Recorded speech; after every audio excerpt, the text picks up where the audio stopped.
Undercover Phoenix police detectives were able to obtain a DNA sample from the suspect just last week. I need your full name and date of birth, please. Brian Patrick Miller.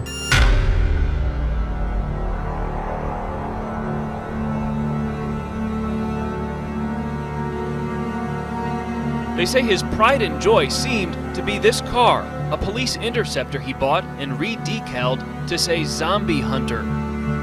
He took the Zombie Hunter to car shows, used it in photo shoots, and it was sometimes splattered with fake blood. He's with the people from The Walking Dead. It's that ironic, Walking Dead TV show. She was into The Walking Dead, like zombies. Was that something? Was that real? Yeah, we'd get together every Sunday night to watch the new episode. He dressed in this zombie hunter kind of cyberpunk outfit. What was her interest in that? The storyline, it just really hooked us. Let's get to the point when you started thinking maybe he had something to do with Adrienne Salinas' disappearance and murder.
This is called Everett.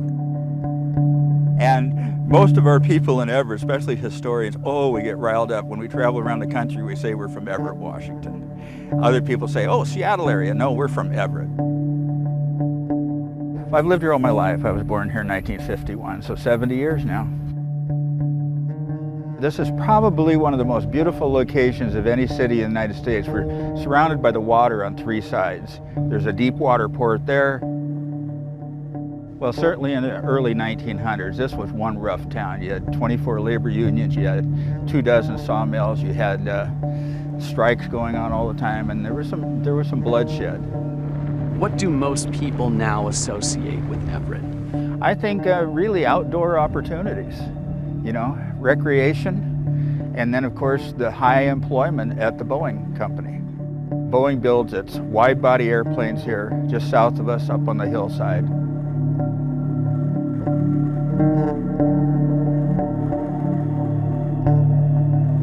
The assault happened just before school yesterday morning. The 14-year-old girl was apparently on her way to school at Cascade High School. Had you heard of any of these attacks before we reached out to you? Police say this violent crime against such a young victim appears to be a random attack. I honestly can't say they made the front page of our local newspaper or not. I don't remember. It happened around 6 o'clock this morning as the 14-year-old victim walked the interurban trail in the Silver Lake area of Everett.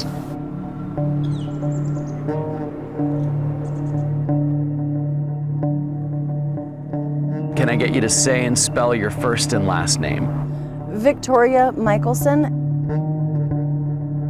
Tell me what this pathway meant to you. Did you ever come out here? Why did you come out here? I would walk this trail with my good friends in the summer between middle school and high school, and we would go swimming at Silver Lake. This was a fun, happy trail until that morning of October 9th in the year 2000. I remember that I could barely see the top of the power lines through all of the trees. I remember hearing the bang right when I was on the curve. You're on that curb and you see him behind you. Exactly. And then this is where he caught up to you? Yes, pretty much like right here. So he came up behind me, put his arm around my shoulders, cut my neck, and then I was struggling to get away from him, and then I turned and kicked my leg up in the air as tall as his head, and I kicked the knife out of his hand like a karate kick. And it flew out of his hand, and it flew like 3 feet down to the ground. He sees the knife, and you see the knife, and you go for it. I go for it. I grab it as hard as I can, and I'm like, there's no way. In my mind, I'm like, there's no way I'm gonna give him the knife back. Like, there's no way. But at the end of that 1 minute thought, I just thought to myself, I want this to be over, and I gotta get to school. He said, if you give me the knife, I won't hurt you. So I gave him back the knife, and he then strangled me until I passed out, and then, well, he strangled me until I closed my eyes, and then he put my backpack under my head. I remember his hand lifting up my neck and the bottom of my head like it was careful, like it was a pillow or something. It was like he was using care, like he was posing you. Yeah. A man who walks the interurban path saw someone flee from the area, found our victim seriously wounded on the ground on the interurban trail, and called for aid.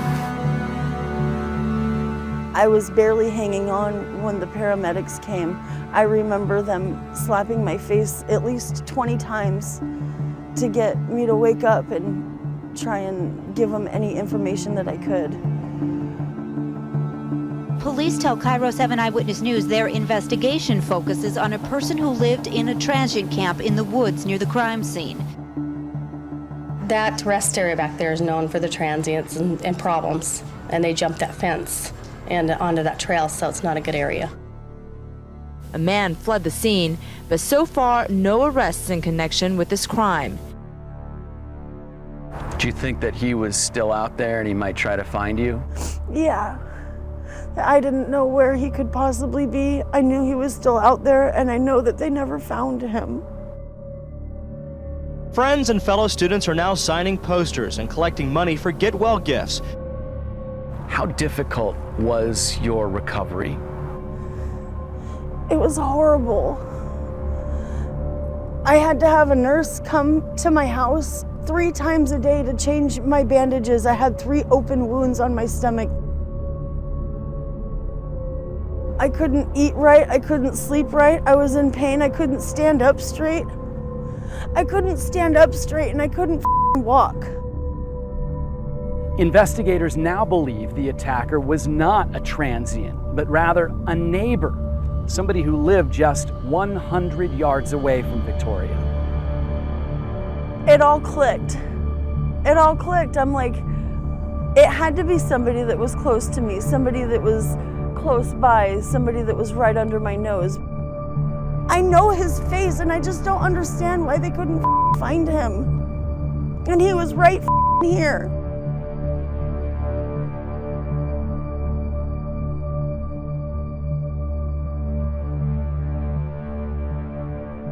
When did the name Brian Patrick Miller cross your radar?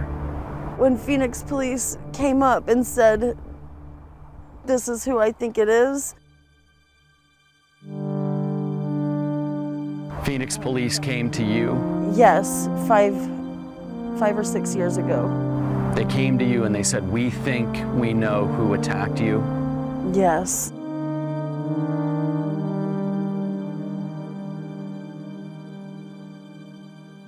They showed me a picture of his mugshot, and I was like, ooh, that's really creepy. He's got the same exact face, the same cheekbones, the same eye sockets, the same facial bones, the same structure. Is there any doubt in your mind that the person who attacked you was Brian Patrick Miller? No, not a single doubt. Not a single doubt.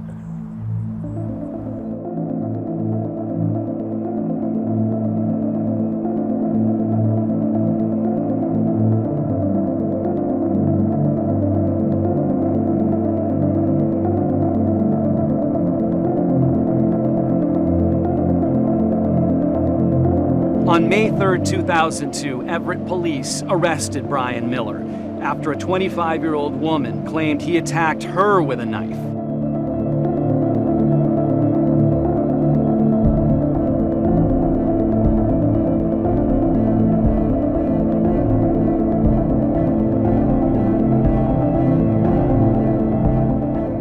Hi there. I don't mean to bother you. I'm a news reporter. Were you the one who called police when Melissa Ruiz Ramirez showed up? She says that Melissa ran up to the door and she could tell that she was in extreme distress because she was screaming and scared, banging on the door, wanting help.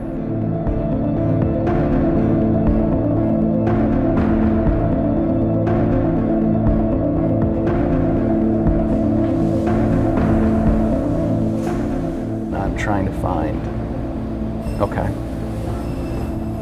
Okay.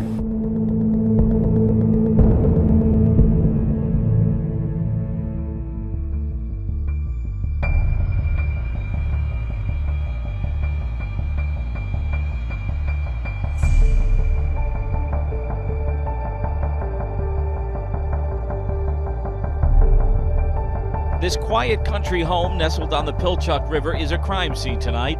Investigators say the 37-year-old woman who lived here alone was last seen alive on Wednesday. What about this other case that you found? Kelly Jones Sarston, she was found dead in the river behind her home after having been reported missing. Authorities will not say how the woman died, but the coroner confirms it was murder.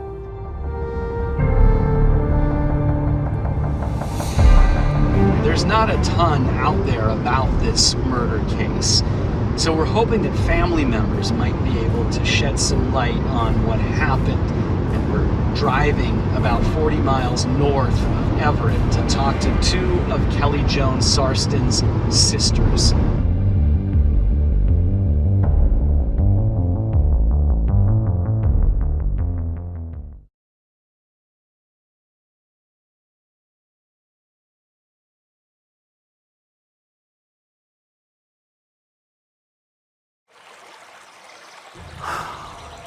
Start with this question.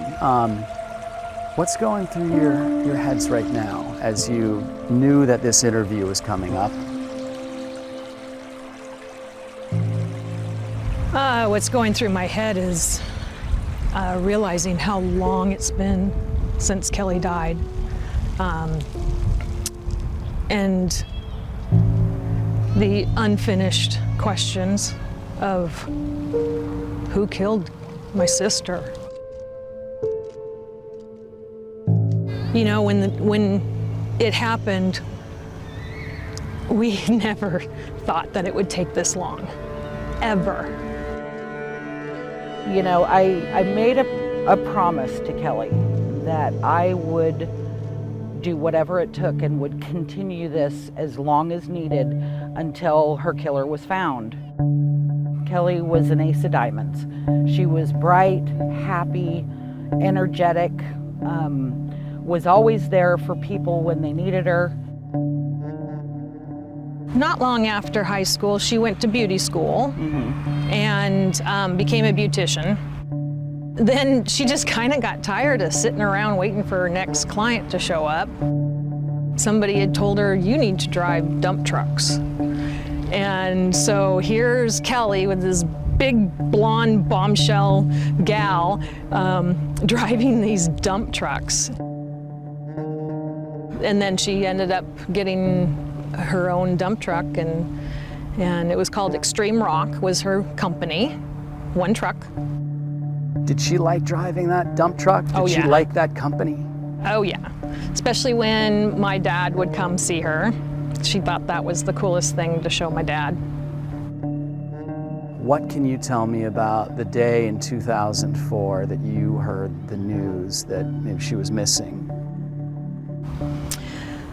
I was in Eastern Washington, and I got a call in the morning, and I knew my mom doesn't call that early when she knows I'm away. And she just told me that something happened and Kelly's missing, and I just lost it. When did you find out that she had been murdered? I knew it from the beginning. I knew it from the beginning when we were standing there, in the neighbor's yard, looking over the river there. I just knew what they were doing was not looking for, just a missing person. This morning, deputies found a body matching her description in the ankle-deep water along the river's edge. They established that it's a murder, and you expect somebody to be arrested immediately. In a perfect world, yes. How does it affect the people left behind when a case is not solved? Well, it's kind of a cliche to say that we didn't get closure. But it's the easiest way to say it. It's just so maddening that whoever did it has been free for this long.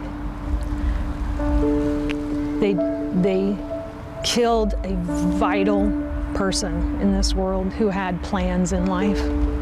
They killed my sister. They took her away from her family and her friends. And they're out there free. It's not fair.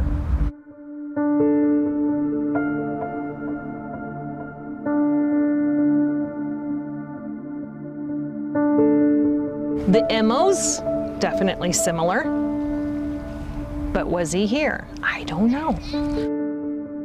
Investigators have told us that they don't believe that Miller was responsible for your sister's death, but you still think it's important to come forward and talk about this case. Why is that? Why is it important? Because we don't want it to get forgotten, and we want people to know that we're still looking. And because they could be wrong. It could be. Who knows? 3 cases in the Everett area. In one, we know Miller was the attacker. In the second, the victim believes the attacker was Miller. In the third case, investigators say probably not. Now our challenge is to look for similarities between these cases and Adrienne Salinas' case, because ultimately we want to know if Miller was her killer.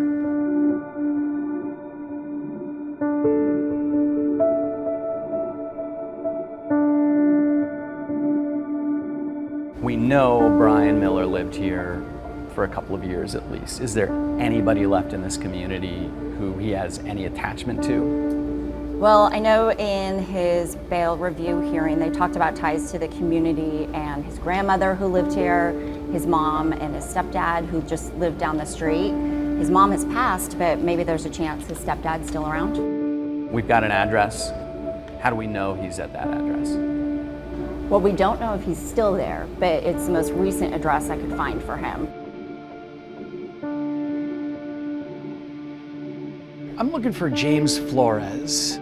My name's Morgan Lowe, and I'm an investigative reporter with a TV station in Phoenix. I wanted to ask him about his stepson. Are you James? I am. Okay. He didn't know him that well. He said, you know, Ismella, there's nothing that he ever did that I would have thought would make him connected. He didn't know anything about Brian's history in Arizona. But he said he had no indication that Brian could be capable of what he's accused of. Doesn't know whether he's guilty of what he's accused of.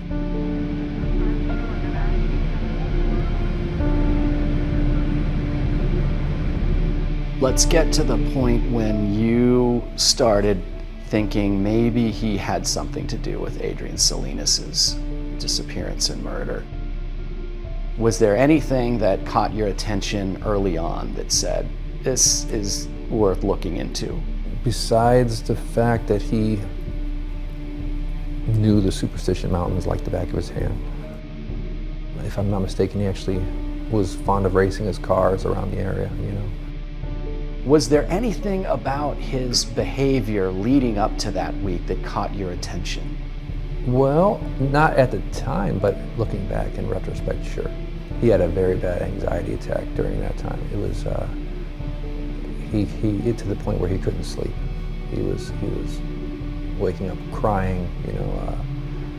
This is from his own admission, you know. He was spiraling that week. He was. I mean, I saw it as just another episode. Do you know where his whereabouts were that night? The 15th? Yeah, that night of the 14th and morning of the 15th. I had to go back and dig through social media to find out, and apparently it was Tempe. Did he drive around at night? During that Father's Day, or close to it, he was doing a lot of biking, and he was doing a lot of sunrise, pre-sunrise biking. Have you been able to rule Brian Patrick Miller out? No. Do you have any evidence that suggests it's him? No, not any direct evidence. If anything, it'd all be circumstantial things like we discussed of him being in the area, having some ties, not a lot of ties to where her body was located, but he has done some cosplay out there and done some other things. Did you hope to be able to interview him about this? Yes. And did you try? Yeah, so he was interviewed on another case, and after that case, his attorneys made it clear that they didn't want him being interviewed on any other cases. You think there's a realistic possibility that it is Brian Miller? Yeah. I mean, somebody capable of murder in the neighborhood, yeah, absolutely.